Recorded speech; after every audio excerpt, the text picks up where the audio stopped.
ఎండ నుంచి పండ్ల తోటలను రక్షించుకోవాల్సిన బాధ్యత ఎంతైనా ఉంది. ఇక ఎలాంటి జాగ్రత్తలు పాటించాలనేది ఇప్పుడు తెలుసుకుందాం. ముందుగా యవుసం టీవీని సబ్స్క్రైబ్ చేసుకోకపోతే సబ్స్క్రైబ్ చేసుకోవడం మర్చిపోద్దు. అదేవిధంగా ఈ మంచి విలువైన సమాచారాన్ని 10 మంది రైతులకు షేర్ చేయడం అస్సలే మరవకండి. ఇక ముఖ్యంగా ప్రస్తుతం వేసవిలో అధిక ఉష్ణోగ్రత నమోదవుతున్న నేపథ్యంలో మామిడి, బత్తాయి, నిమ్మ, డ్రాగన్ ఫ్రూట్ పండ్ల తోటల్లో సస్యరక్షణ పద్ధతులు పాటించాలని కూడా శాస్త్రవేత్తలు చెబుతున్నారు. ఇక ముఖ్యంగా మొదటగా చెట్ల పాదుల్లో వరిగడ్డి లేదా ఇతర గడ్డి మల్చింగ్ లాగా వేసుకోవాలి.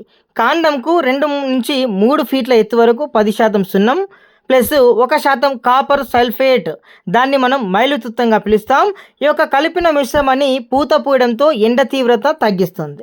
ఇక చిన్న మొక్కలకు 30 నుంచి 50% షేడ్ నెట్తో లేదా తాటి మట్టలతో నీడ కల్పించాలి. డ్రిప్ ఇరిగేషన్ ద్వారా రోజుకు 2 లేదా 3 సార్లు నీరందించాలి. తరచుగా ఇవ్వడం వలన నేల చల్లగా ఉండి మొక్కలు, చెట్లు ఎండ వేడిని తట్టుకోగలవు. అధిక ఉష్ణోగ్రత తట్టుకోవడానికి లీటరు నీటికి 5 నుంచి 20 గ్రాముల సున్నం లేదా 20 నుంచి 50 గ్రాముల కావోలిన్ కలిపి పిచికారీ చేయాల్సిన ఆవశ్యకత ఉంది.